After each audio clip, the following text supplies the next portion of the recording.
Welcome. Thanks for tuning in. We're talking today about the defectiveness schema. Again, the defectiveness schema. That is the schema in which a person believes they are inadequate, insufficient, unlovable, alien also, not really being a part, not belonging. And feelings of social exclusion are associated with this schema. And a schema, of course, is a mental event or a mental impression. However, it externalizes and becomes personal reality. And today we want to discuss an event that occurs in the life of some folks that are enduring the presence of a maladjusted defectiveness schema. That means that a maladjusted coping mode has attached to the sense of defectiveness, and it then perpetuates itself. The person ends up sort of stuck in a life trap of reoccurring disappointment, very much in issues of love in the broadest sense. I have to say love in the broadest sense, in the sense of belonging and being connected to others. It can be at a primary relationship level, that is, with a loved one, finding a spouse, and or with the family, generally the family of origin. There can be tensions there also. And so that again is some of the symptoms that are associated with a maladjusted defectiveness schema. Now, by the way, nobody owns a maladjusted defectiveness schema. It's actually a condition of nature. It has an impersonal quality to it. It's nothing that we necessarily have done. We develop the defectiveness schema from exposures to events in our lives, generally as youngsters. And you want to consider this personal. Certainly it has a personal element because it begins to happen to you and now you have to deal with it.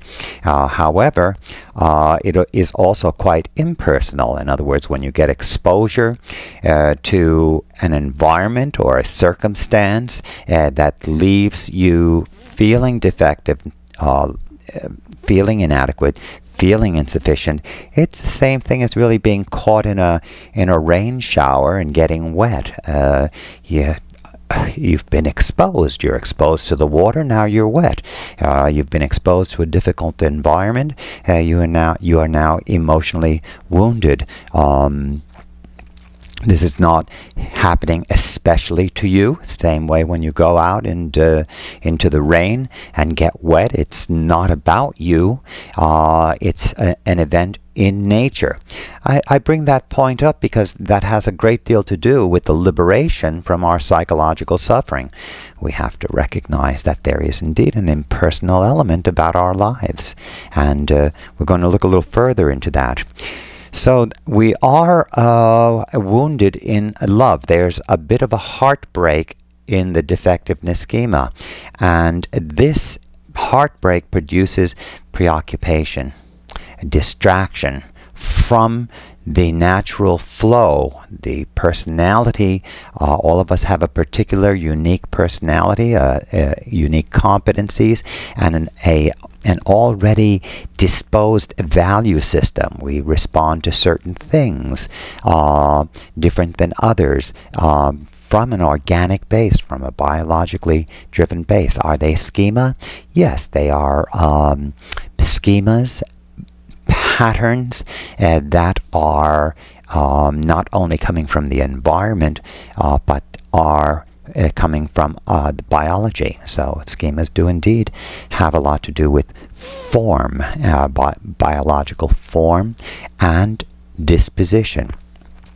Carl Jung spoke about this when he described personality. Years later, the Myers-Briggs Personality Indicator was created, a very interesting instrument, and they determined that indeed, and it was based on the theory that there are indeed these very deep dispositions that we have. The important point about them in this discussion is that we need to honor them and follow them to actualize our lives, to move towards fulfillment. And what happens is that the heartbroken person becomes predisposed. They are distracted from valuing those inclinations, that calling to, for example, be artistic. The person who is distracted will not be enjoying innovation as much, artistic work as much. Get that idea? There are, of course, numerous dispositions, and the problem again is preoccupation actually produces a stagnation.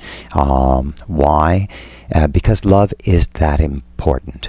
When we are heartbroken, you can almost feel like, what is the use of moving forward if I cannot have the sense of belonging and love from the most important person, or these most important people in my life?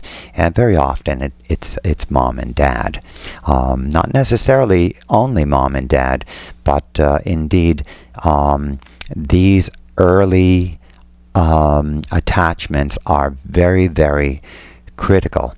And for example, when a child is exposed to a parent who is ill-prepared, who's emotionally injured themselves, or perhaps suffering alcoholism or psychiatric problems, the child personalizes the experience and generates a self-concept, and that self-concept can be very unflattering. What is it about me that leads you to treat me this way? There must be something wrong with me. I don't see everybody else going into that, having to suffer this disappointment as I have. So we've been talking about heartbreak in terms of the problem of motivation, and many of us who are suffering this a recurrent ambivalence, what should I do with my life, are in fact in a state of distraction.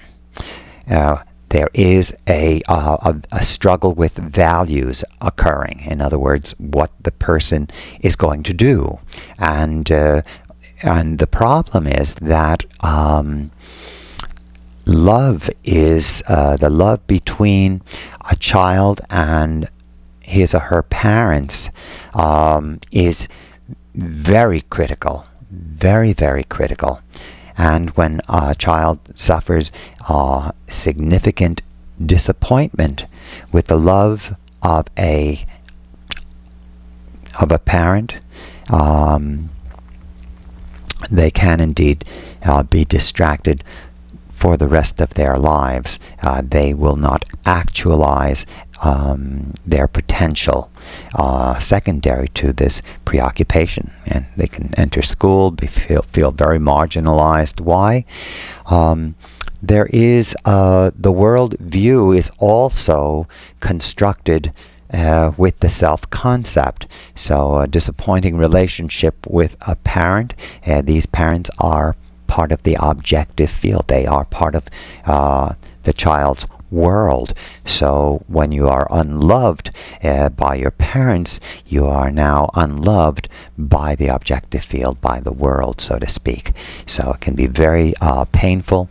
There are, no doubt about it, perceptual distortions and attribution errors being made throughout our lives when we are emotionally wounded in this fashion. And well, look, I mean, it's that is how the world concept is constructed.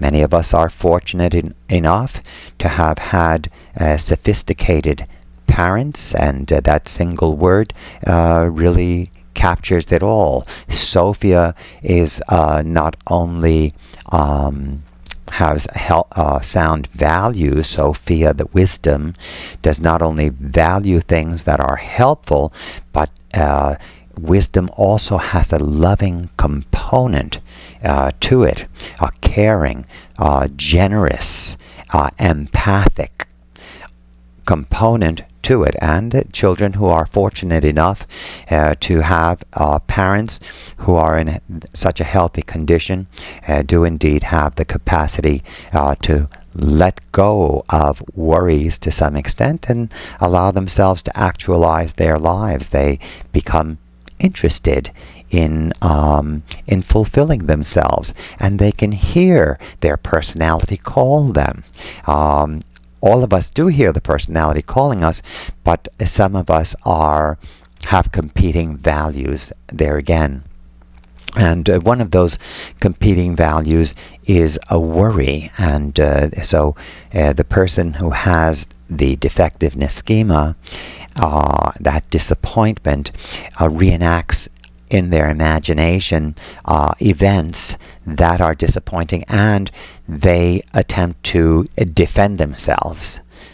So the humiliated person is a person who can become very, and I'll use the term narcissistic, not too much in a negative light, folks. I mean, we have to understand that the self-concept is associated with our narcissistic tendencies, our tendencies to defend ourselves, to, in a sense, be to love ourselves, if you will. And though you can loathe yourself also, but be very preoccupied with yourself, so it becomes that way.